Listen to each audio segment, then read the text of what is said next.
Validez de argumentos deductivos. Determinar la validez de un argumento deductivo.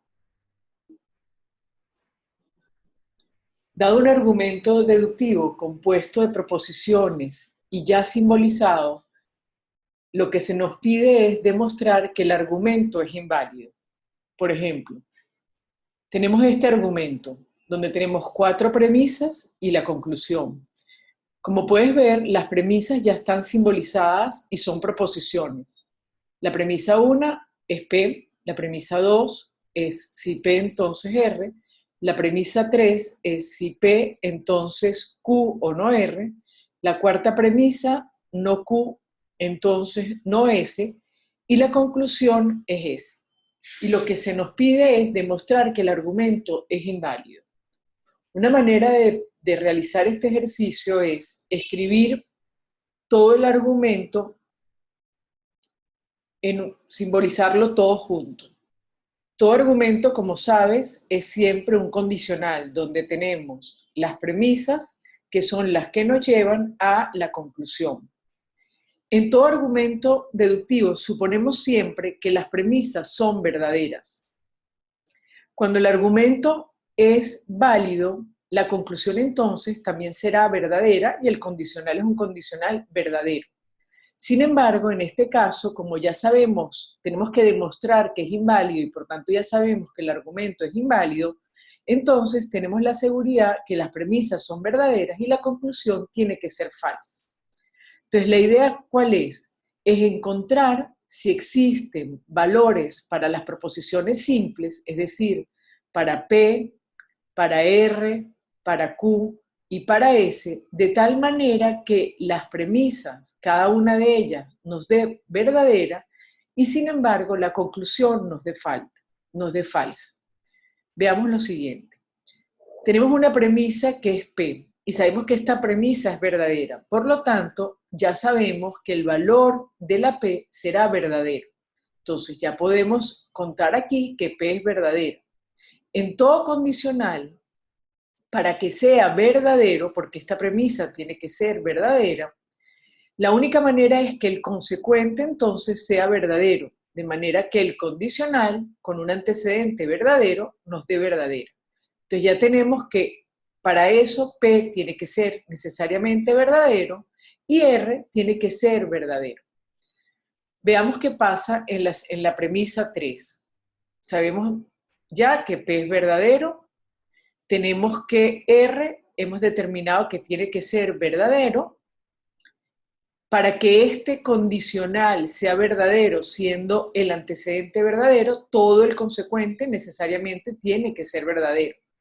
Como ya sabemos que R es verdadero, no R, ¿cómo será? Falso. Entonces, para que una disyunción sea toda verdadera, tiene que ser alguno de los dos verdaderos. Ya sabemos que todo esto es falso, entonces necesariamente Q tiene que ser verdadero. Ya tenemos entonces el valor de la Q. Si Q es verdadero, no Q, ¿cómo será? Falso. Ahora tenemos un condicional que tiene que ser verdadero. Su antecedente es falso. Por lo tanto, su consecuente puede ser tanto verdadero como falso.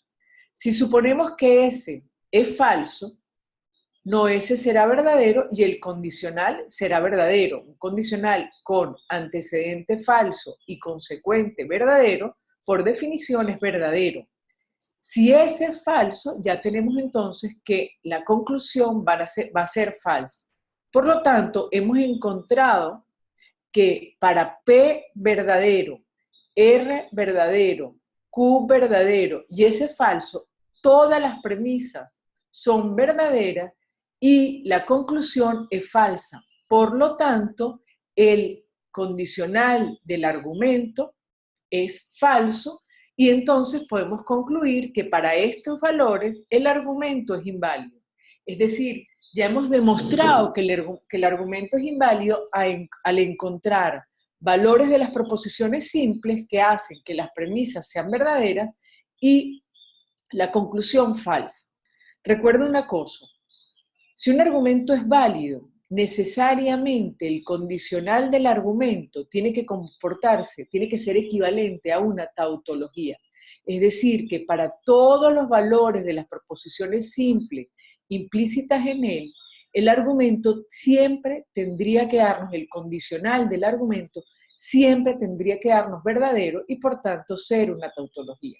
Al encontrar un ejemplo que no lo cumple, es decir, para el cual el condicional del argumento es falso, entonces hemos demostrado que, como todo, el argumento deductivo es inválido. Veamos qué pasa si nos dan un argumento deductivo, ahora compuesto de predicados, y nos piden lo mismo, demostrar que es inválido.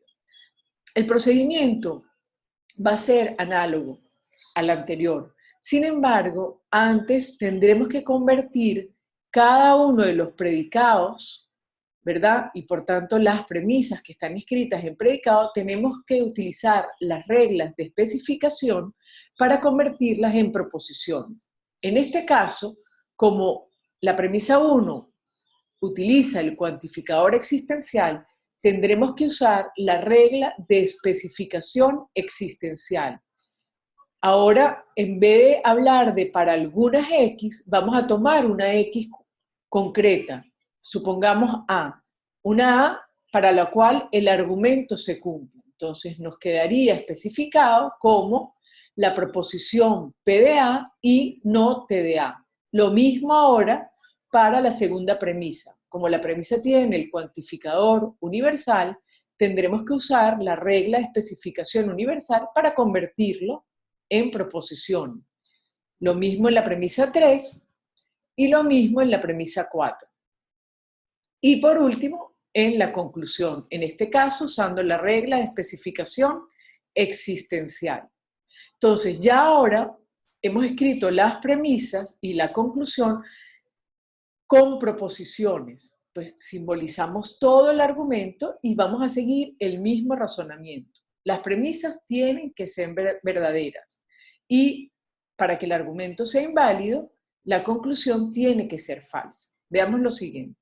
En la primera premisa tenemos una conjunción. Para que una conjunción sea toda verdadera, cada una de las proposiciones que la integran tienen que ser verdaderas. Entonces, P de A sé que va a valer, sé que va a ser verdadera. No T de A tiene que ser verdadero, por lo tanto, T de A será falsa. Bien, con estos valores yo ya sé que T de A es falso. Bueno, entonces, para que este condicional sea verdadero, siendo ya como es el consecuente falso, ¿cómo tiene que ser el antecedente? Falso también. Ya encontré que C de A tiene que ser falso. Perdón, S de A. Entonces, S de A es falso. Tenemos aquí una disyunción. Para que una disyunción sea verdadera, uno de los dos tiene que ser verdad. Como S de A es falso, Q de A tiene que ser verdadero. Vámonos a la premisa 2. Ya sé que Q de A es verdadero, P de A también sé que es verdadero. Entonces, ¿cómo tiene que ser todo el antecedente de mi condicional es verdadero? Necesariamente U de A tiene que ser verdadero.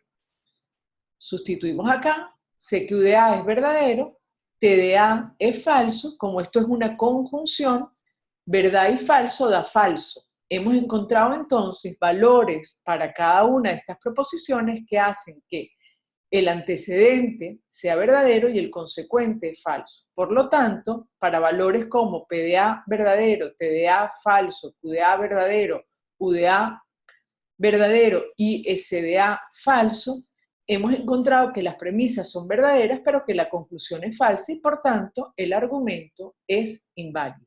Esta es la manera de demostrar la invalidez de un argumento.